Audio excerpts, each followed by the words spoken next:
I'm sorry to keep everybody waiting.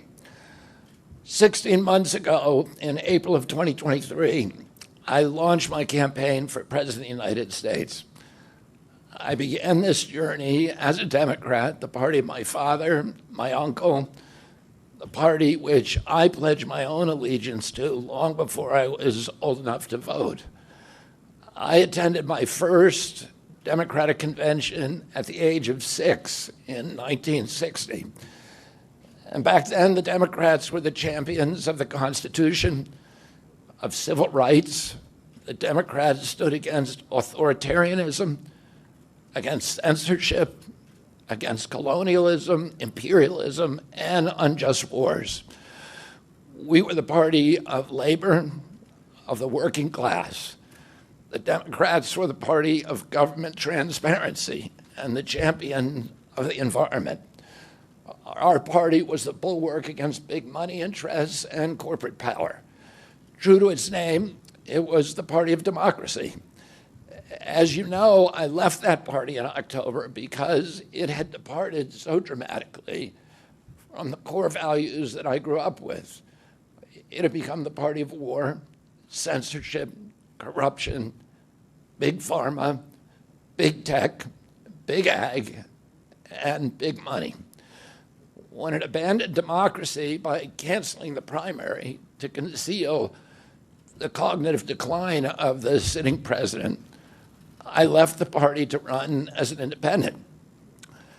The mainstream of American politics and journalism derided my decision. Conventional wisdom said that it would be impossible even to get on the ballot as an independent because each state poses an insurmountable tangle of arbitrary rules for collecting signatures.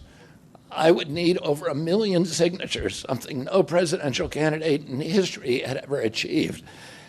And then I'd need a team of attorneys and millions of dollars to handle all the legal challenges from the DNC. The naysayers told us that we were climbing a glass version of Mount Impossible. So the first thing I want to tell you is that we proved them wrong. We did it because beneath the radar of mainstream media organs, we inspired a massive independent political movement. More than 100,000 volunteers sprang into action, hopeful that they could reverse our nation's decline. Many worked 10-hour days, sometimes in blizzards and blazing heat. They sacrificed family time, personal commitments, and sleep month after month, energized by a shared vision of a nation healed of its divisions. They set up tables at churches and farmers' markets. They canvassed door to door. In Utah and in New Hampshire, volunteers collected signatures in snowstorms, convincing each supporter to stop in the frigid cold, to take off their gloves, and to sign legibly. During a heat wave in Nevada, I met a tall, athletic volunteer who cheerfully told me that he had lost 25 pounds collecting signatures in 117-degree heat. To finance this effort, young Americans donated their lunch money, and senior citizens gave up part of their Social Security checks. Our 50-state organization collected those millions of signatures and more. No presidential campaign in American political history has ever done that. And so I want to thank all of those dedicated volunteers and congratulate the campaign staff who coordinated this enormous logistical feat. Your accomplishments were regarded as impossible. You carried me up that glass mountain. You pulled off a miracle. You achieved what all the pundits said could never be done. You have my deepest gratitude, and I'm never going to forget that, not just for what you did for my campaign, but for the sacrifices you made because you love our country. You showed everyone that democracy is still possible here. It continues to survive in the press and in the idealistic human energies that still thrive beneath a canvas of neglect and of official and institutional corruption. Today, I'm here to tell you that I will not let allow your efforts to go to waste. I'm here to tell you that I will leverage your tremendous accomplishments to serve the ideals that we share, the ideals of peace, of prosperity, of freedom, of health, all the ideals that motivated my campaign. I'm here today to describe the path forward that you have opened with your commitment and with your hard labors. Now, in an honest system, I believe that I would have won the election. In a system the kind that my father and my uncles thrived in, a system with open debates, with fair primaries, with regularly scheduled debates, with fair primaries, and with a truly independent media untainted by government propaganda and censorship. In a system of nonpartisan courts and election boards, everything would be different.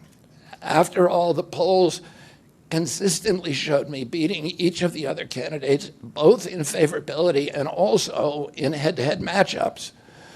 But I'm sorry to say that while democracy may still be alive at the grassroots, it has become little more than a slogan for our political institutions, for our media, and for our government, and most sadly at all for me, for the Democratic Party. In the name of saving democracy, the Democratic Party set itself to dismantling it, lacking confidence in its candidate, that its candidate could win in a fair election at the voting booth. The DNC waged continual legal warfare against both President Trump and myself. Each time that our volunteers turned in those towering boxes of signatures needed to get on the ballot, the DNC dragged us into court, state after state, attempting to erase their work and to subvert the will of the voters who had signed those petitions. It deployed DNC-aligned judges to throw me and other candidates off the ballot and to throw President Trump in jail. It ran a sham primary that was rigged to prevent any serious challenge to President Biden. Then, when a predictably bungled debate performance precipitated the palace coup against President Biden, the same shadowy DNC operatives appointed his successor, also without an election. They installed a candidate who was so unpopular with voters that she dropped out in 2020 without winning a single delegate. My uncle and my father both relished debate. They prided themselves on their capacity to go toe-to-toe with any opponent in the battle over ideas. They would be astonished to learn of a Democratic Party presidential nominee who, like Vice President Harris, has not appeared in a single interview or an unscripted encounter with voters for 35 days. This is profoundly undemocratic. How are people to choose when they don't know whom they are choosing?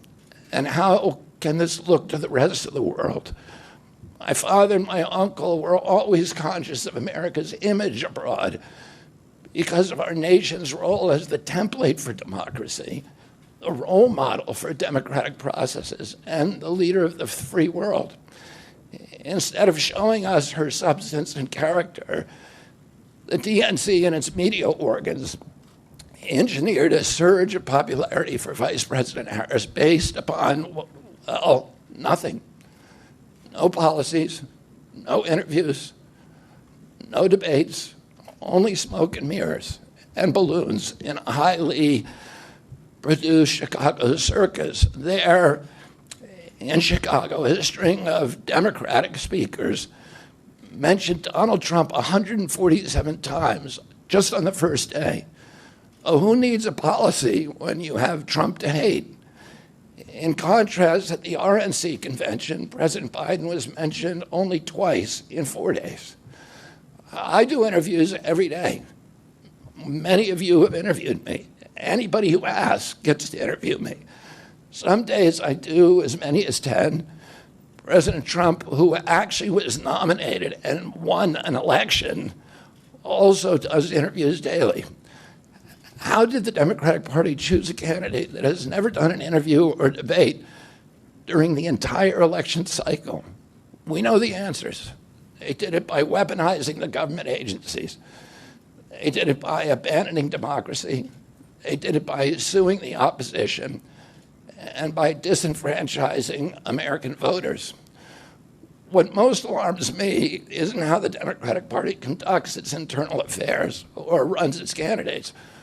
What alarms me is the resort to censorship and media control and the weaponization of the federal agencies.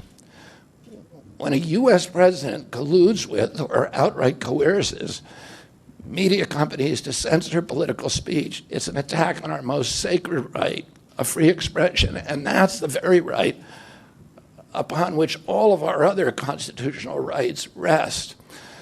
President Biden mocked Vladimir Putin's 88% landslide in the Russian elections, observing that Putin and his party controlled the Russian press and that Putin prevented serious opponents from appearing on the ballot. But here in America, the DNC also prevented opponents from appearing on the ballot. And our television networks expose themselves as Democratic Party organs. Over the course of more than a year, in a campaign where my poll numbers reached at times in the high 20s, the DNC-aligned mainstream media networks maintain a near perfect embargo on interviews with me. During his 10-month presidential campaign in 1992, Ross Perot gave 34 interviews on mainstream networks. In contrast, during the 16 months since I declared, ABC, NBC, CBS, MSNBC, and CNN combined gave only 2 live interviews from me. Those networks instead ran a continuous deluge of hit pieces with inaccurate, often vile, pejoratives and defamatory smears. Some of those same networks and colluded with the DNC to keep me off the debate stage. Representatives of those networks are in this room right now, and I'll just take a moment to ask you to consider the many ways that your institutions have abdicated this really sacred responsibility, the duty of a free press to safeguard democracy and to challenge always the party in power. Instead of maintaining that posture of fierce skepticism toward authority, your institutions have made themselves government mouthpieces and stenographers for the organs of power. You didn't alone cause the devolution of American democracy, but you could have prevented it. The Democratic Party's censorship of social media was even more of a naked exercise of executive power. This week, a federal judge, Terry Doty, upheld my injunction against President Biden, calling the White House's censorship project, quote, the most egregious violation of the First Amendment in the history of the United States of America. Doty's previous 155-page decision details how just 37 hours after he took the oath of office, swearing to uphold the Constitution, President Biden and his White House opened up a portal and then invited the CIA, the FBI, CISA, which is a censorship agency, it's the center of the censorship industrial complex, DHS, the IRS, and other agencies to censor me and other political dissidents on social media. Even today, users who try to post my campaign videos to Facebook or YouTube get messages that this content violates community standards. 2 days after Judge Doty rendered his decision this week, Facebook was still attaching warning labels to an online petition calling on ABC to include me in the upcoming debate. They said that violates community standards, their community standards. The mainstream media was once the guardian of the First Amendment and democratic principles, and it's joined this systemic attack on democracy. It also, the media justifies their censorship on the grounds of combating misinformation, but governments and oppressors don't censor lies. They don't fear lies. They fear the truth, and that's what they censor. And I don't want any of this to sound like a personal complaint, because it's not. For me, it's all part of a journey, and it's a journey that I signed up with. But I need to make these observations because I think they're critical for us doing the thing that we need to do as citizens in a democracy to assess where we are in this country and what our democracy still looks like, and the assumptions about U.S. leadership around the globe. And are we living up, are we really still a role model for democracy in this country? Or have we made it, a kind of a joke? And here's the good news. While mainstream outlets denied me a critical platform, they didn't shut down my ideas, which have especially flourished among young voters and independent voters, thanks to the alternative media. Many months ago, I promised the American people that I would withdraw from the race if I became a spoiler. A spoiler is someone who will alter the outcome of the election but has no chance of winning. In my heart, I no longer believe that I have a realistic path to electoral victory in the face of this relentless systematic censorship and media control. So I cannot in good conscience ask my staff and volunteers to keep working their long hours or ask my donors to keep giving when I cannot honestly tell them that I have a real path to the White House. Furthermore, our polling consistently showed that by staying on the ballot in the battleground states, I would likely hand the election over to the Democrats with whom I disagree on the most existential issues: censorship, war, and chronic disease. Oh, I want everyone to know that I am not terminating my campaign. I am simply suspending it and not ending it. My name will remain on the ballot in most states. If you live in a blue state, you can vote for me without harming or helping President Trump or Vice President Harris. In red states, the same will apply. I encourage you to vote for me. And if enough of you do vote for me, and neither of the major party candidates win 270 votes, which is quite possible, in fact, today our polling shows them tying at 269 to 269, and I could conceivably still end up in the White House in a contingent election. But in about 10 battleground states where my presence would be a spoiler, I'm going to remove my name. And I've already started that process and urge voters not to vote for me. It's with a sense of victory and not defeat that I'm suspending my campaign activities. Not only did we do the impossible by collecting 1 million signatures, we changed the national political conversation forever. Chronic disease, free speech, government corruption, breaking our addiction to war have moved to the center of politics.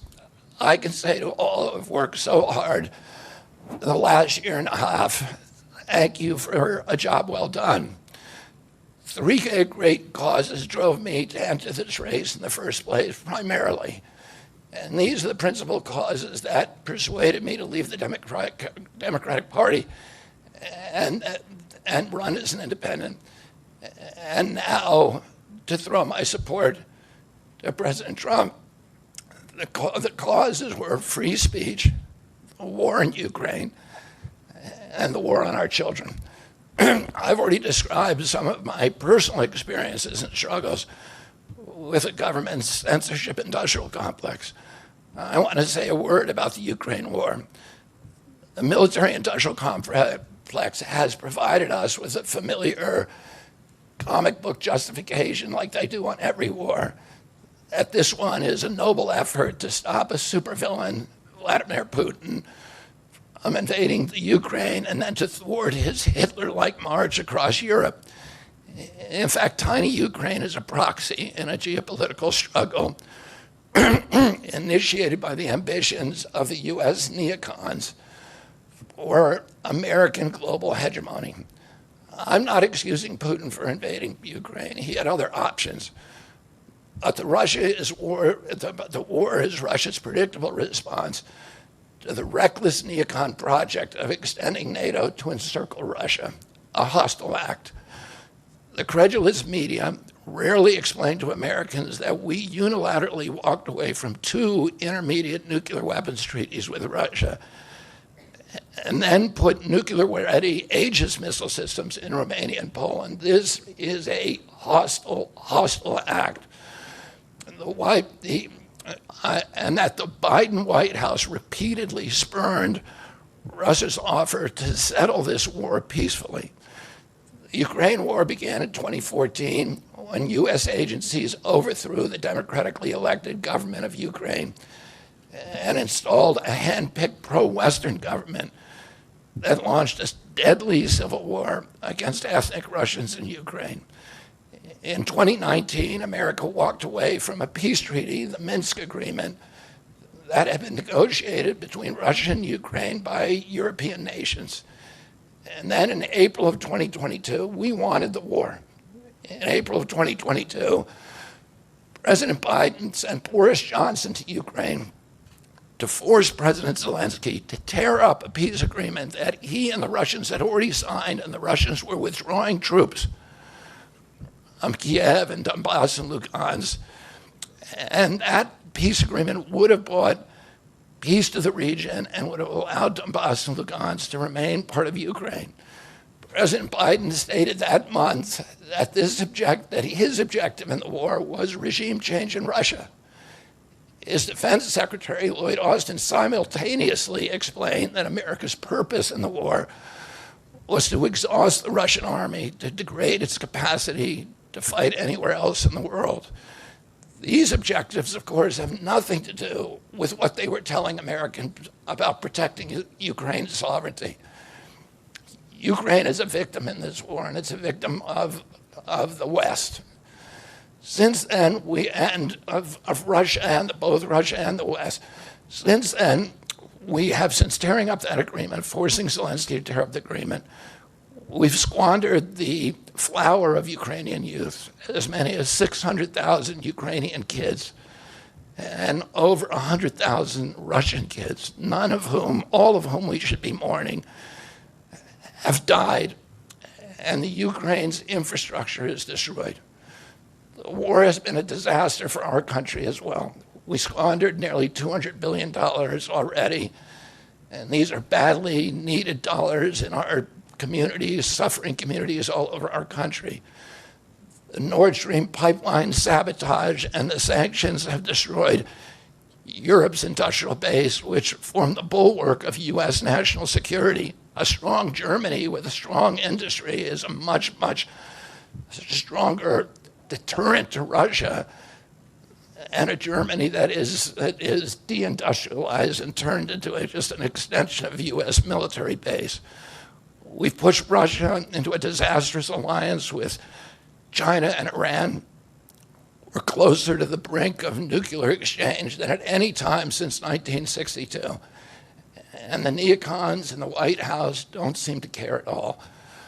Our moral authority and our economy are in shambles, and the war gave rise to the emergence of BRICS, which now threatens to replace the dollar as the global reserve currency. This is a first-class calamity for our country. Judging by her bellicose, belligerent speech last night in Chicago, we can assume that President Harris will be an enthusiastic advocate for this and other neocon military adventures. And President Trump says that he will reopen negotiations with President Putin and end the war overnight as soon as he becomes president. This alone would justify my support for his campaign. Last summer, it looked like no candidate was willing to negotiate a quick end to the Ukraine war, to tackle chronic disease epidemic, to protect free speech, our constitutional freedoms, to clean corporate influence out of our government, or to defy the neocons and their agenda of endless military adventurism. But now one of the two candidates has adopted these issues as his own, to the point where he has asked to enlist me in his administration. I'm speaking, of course, of Donald Trump. Less than 2 hours after President Trump narrowly escaped assassination, Callie Means called me on my cell phone. I was then in Las Vegas.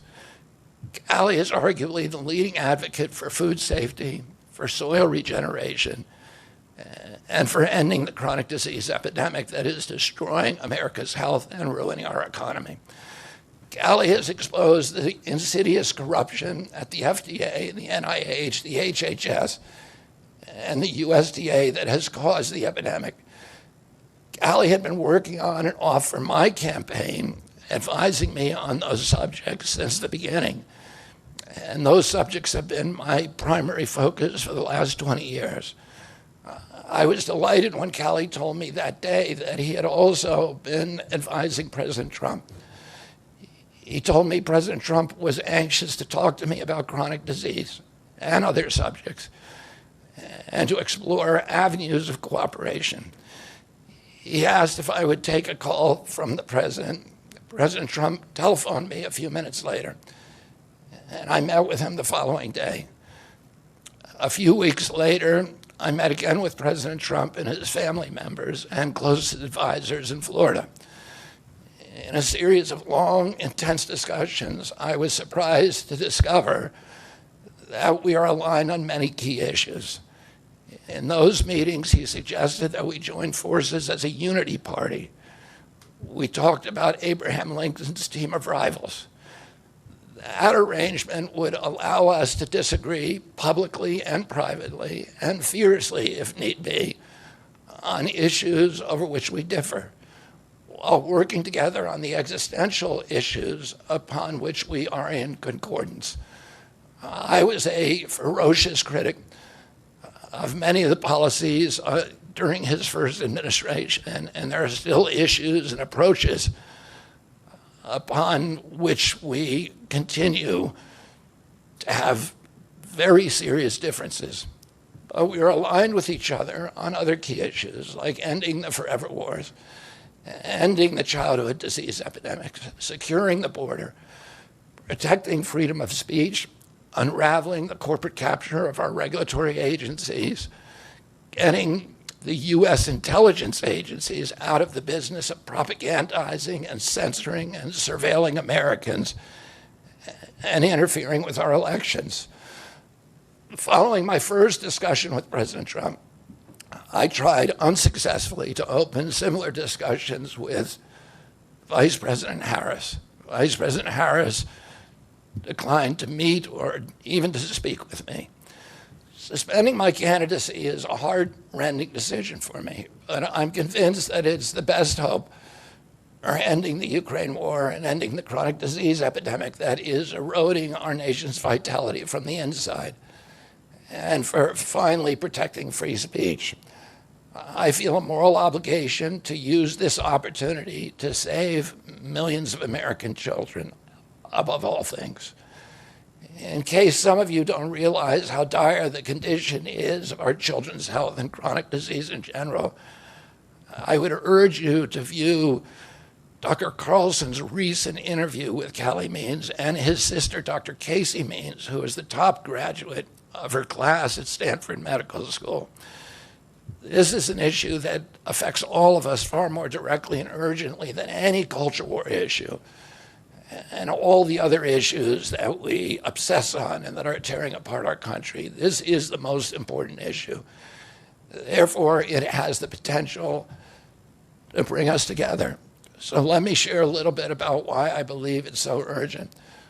Today, two-thirds, we spend more on healthcare than any country on earth, twice what they pay in Europe. And yet we have the worst health outcomes of any nation in the world. We're about 79th in health outcomes behind Costa Rica and Nicaragua and Mongolia and other countries. Nobody has a chronic disease burden like we have. And during the COVID epidemic, we had the highest body count of any country in the world. We had 16% of the COVID deaths, and we only have 4.2% of the world's population. And CDC says that's because we are the sickest people on earth. We have the highest chronic disease rate on earth. And the average American who died from COVID had 3.8 chronic diseases. So these were people who had immune system collapse, who had mitochondrial dysfunction. And no other country has anything like this. 2/3 of American adults and children suffer from chronic health issues. 50 years ago, that number was less than 1%.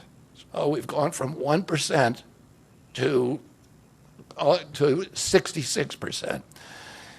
In America, 74% of Americans are now overweight or obese, and 50% of our children. 120 years ago, when somebody was obese, they were sent to the circus. There were case reports done about them. Obesity was almost unknown. In Japan, the childhood obesity rate is 3% compared to 50% here. Half of Americans have prediabetes or type 2 diabetes. When my uncle was president, I was a boy. Juvenile diabetes was effectively non-existent. A typical pediatrician would see one case of diabetes during his entire career, a 40 or 50-year career. Today, 1 out of every 3 kids who walks through his office door is diabetic or pre-diabetic. And the mitochondrial disorder that caused diabetes also causing Alzheimer's, which is now classified as diabetes. And it's costing this country more than our military budget every year. There's been an explosion of neurological illnesses that I never saw as a kid: ADD, ADHD, speech delay, language delay, Tourette syndrome, narcolepsy, ASD, Asperger's, autism. In the year 2000, the autism rate was 1 in 1,500. Now autism rates in kids are 1 in 36, according to CDC nationally. Nobody's talking about this. 1 in every 22 kids in California has autism. And this is a crisis that 77% of our kids are too disabled to serve in the United States military. What is happening to our country? And why isn't this in the headlines every single day? There's nobody else in the world that is experiencing this. This is only happening in America. About 18%, and by the way, there has been no change in diagnosis, which the industry sometimes like to say. There has been no change in screening. This is a change in incidence. In my generation, 70-year-old men, the autism rates are about 1 in 10,000. In my kids' generation, 1 in 34. I'll repeat, in California, 1 in 22. Why are we letting this happen? Why are we allowing this to happen to our children? These are the most precious assets that we have in this country. How can we let this happen to them? About 18% of American teens now have fatty liver disease. That's like 1 out of every 5. That disease, when I was a kid, only affected late-stage alcoholics who were elderly. Cancer rates are skyrocketing in the young and the old. Young adult cancers are up 79%. 1 in 4 American women is on antidepressant medication. 40% of teens have a mental health diagnosis. And 15% of high schoolers are on Adderall, and 500,000 children on SSRIs. So what's causing this suffering? I'll name 2 culprits. First, and the worst, is ultra-processed food. About 70% of American children's diet is ultra-processed. That means industrial manufactured in a factory. These foods consist primarily of processed sugar, ultra-processed grains, and seed oils. Laboratory scientists who many of whom formerly worked for the cigarette industry, which purchased all the big food companies in the 1970s and 80s, deployed thousands of scientists to figure out new chemicals to make the food more addictive. And these ingredients didn't exist 100 years ago. Humans aren't biologically adapted to eat them. Hundreds of these chemicals are now banned in Europe, but ubiquitous in American processed foods. The second culprit is toxic chemicals in our food, our medicine, and our environment. Pesticides, food additives, pharmaceutical drugs, and toxic waste permeate every cell of our bodies. The assault on our children's cells and hormones is unrelenting. To name just one problem, many of these chemicals increase estrogen because young children are ingesting so many of these hormone disruptors. America's puberty rate is now occurring at age 10 to 13, which is 6 years earlier than girls were reaching puberty in 1900. Our country has the earliest puberty rates of any continent on the earth. And no, this isn't because of better nutrition. This is not normal. Breast cancer is also estrogen-driven, and it now strikes 1 in 8 women. We are mass poisoning all of our children and our adults. Considering the grievous human cost of this tragic epidemic of chronic disease, it seems almost crass to mention the damage it does to our economy. But I'll say, it is crippling the nation's finances. When my uncle was president, our country spent $0 on chronic disease. Today, government health care spending is almost all for chronic disease. And it's double the military budget. And it is the fastest growing budget item in the federal budget. And chronic disease costs more to the economy as a whole, costs at least $4 trillion, 5 times our military budget. And that's a 20% drag on everything we do and everything we aspire to. Poor and minority communities suffer disproportionately. People who worry about DEI or about bigotry of any kind, this dwarfs anything. We are poisoning the poor. We are systematically poisoning minorities across this country. Industry lobbyists have made sure that most of the food stamp lunch program, about 70% of food stamps and about 70 or 77% of school lunches are processed foods. There's no vegetables. There's nothing that you would want to eat. We are just poisoning the poor citizens, and that's why they have the highest chronic disease burden of anybody, any demographic in our country, and the highest in the world. The same food industry lobbied to make sure that nearly all agricultural subsidies go to commodity crops that are the feedstock of processed food industry. These policies are destroying small farms, and they're destroying our soils. We give about, I think, 8 times as much in subsidies to tobacco than we do to fruits and vegetables. It makes no sense if we want a healthy country. The good news is that we can change all this. We can change it very, very quickly. America can get healthy again. To do that, we need to do 3 things. First, we need to root out the corruption in our health agencies. Second, we need to change incentives in our healthcare system. And third, we need to inspire Americans to get healthy again.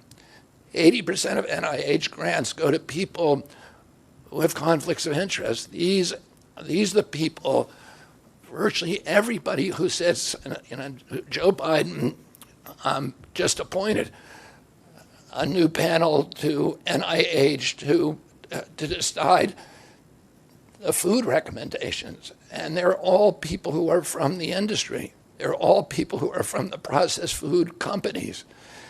They're deciding what Americans, here is healthy. And the recommendations on the food pyramid and what goes to our school lunch programs, what go to the program, the Swiss program, the food stamp programs. They are all corrupted and conflicted individuals. These agencies, the FDA, USDA, and CDC, all of them are controlled by giant for-profit corporations. 75% of the FDA's funding doesn't come from taxpayer, it comes from pharma. And pharma executives and consultants and lobbyists cycle in and out of these agencies. With President Trump's backing, I'm going to change that. We're going to staff these agencies with honest scientists and doctors who are free from industry funding.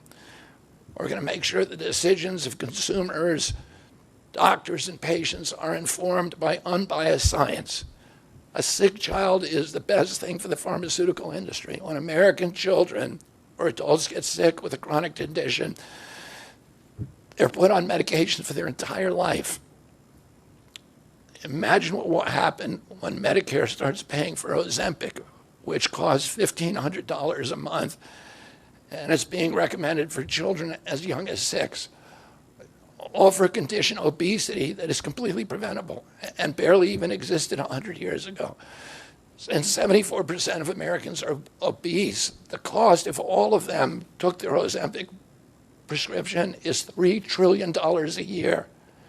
This is a drug that is made by Novo Nordisk, the biggest company in Europe. It's a Danish company, and the Danish government does not recommend it. It recommends change in diet to treat obesity and exercise.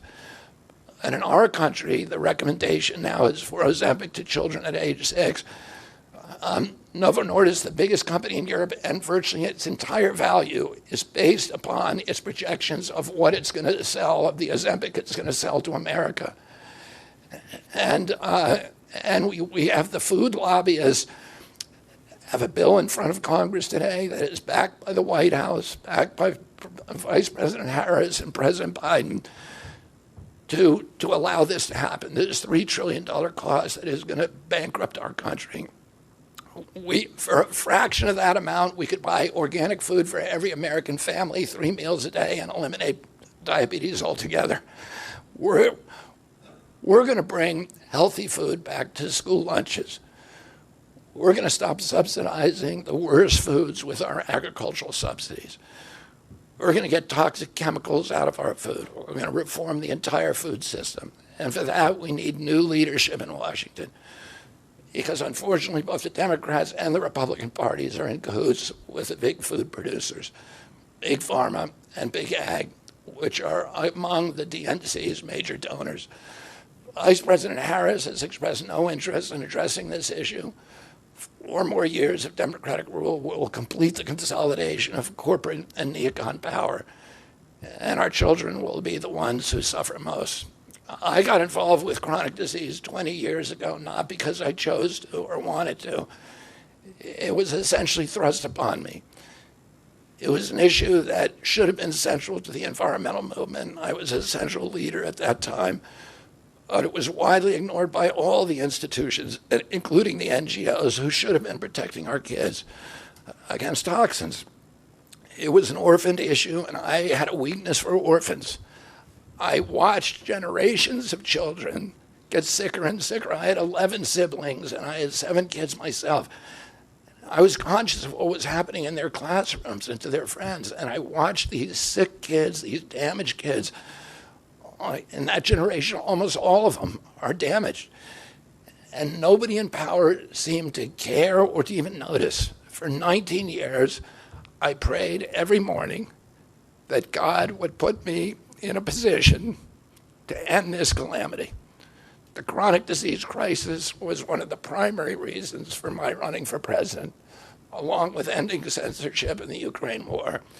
It's the reason I've made the heart-wrenching decision to suspend my campaign and to support President Trump. This decision is agonizing for me because of the difficulties it causes my wife and my children and my friends. But I have the certainty that this is what I've meant to do. And that certainty gives me internal peace, even in storms. If I'm given the chance to fix the chronic disease crisis and reform our food production, I promise that within 2 years, we will watch chronic disease burden lift dramatically. We will make Americans healthy again. Within 4 years, America will be a healthy country.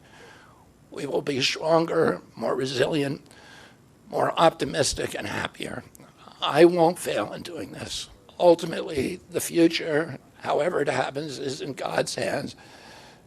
and in the hands of the American voters and those of President Trump. If President Trump is elected and honors his word, the vast burden of chronic disease that now demoralizes and bankrupts the country will disappear. This is a spiritual journey for me. I reached my decision through deep prayer, through hard-nosed logic, and I asked myself, what choices must I make to maximize my chances to save America's children and restore national health?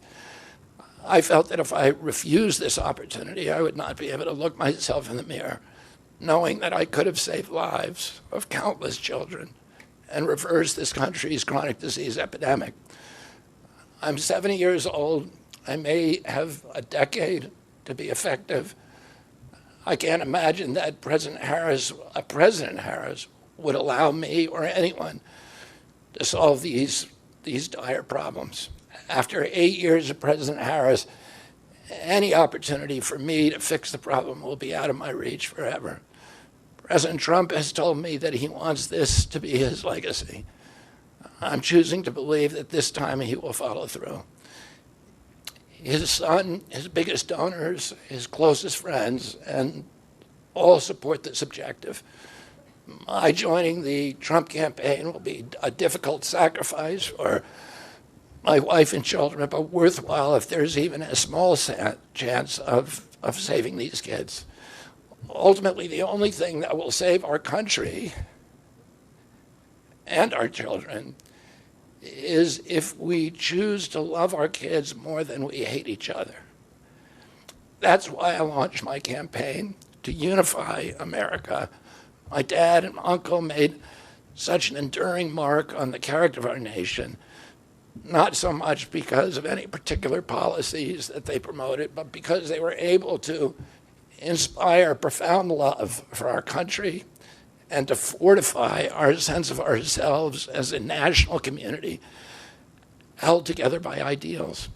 They were able to put their love into the intentions and hearts of ordinary Americans and to unify a national populist movement of Americans, blacks and whites, Hispanics, urban and rural Americans. They inspired affection and love and high hopes and a culture of kindness that continue to radiate among Americans from their memory. That's the spirit on which I ran my campaign and that I intend to bring into the campaign of President Trump. Instead of vitriol and polarization, I will appeal to the values that unite us, the goals that we could achieve if only we weren't at each other's throats. The most unifying theme for all Americans is that we all love our children. If we all unite around that issue now, we can finally give them the protection, the health, and the future that they deserve. Thank you all very much.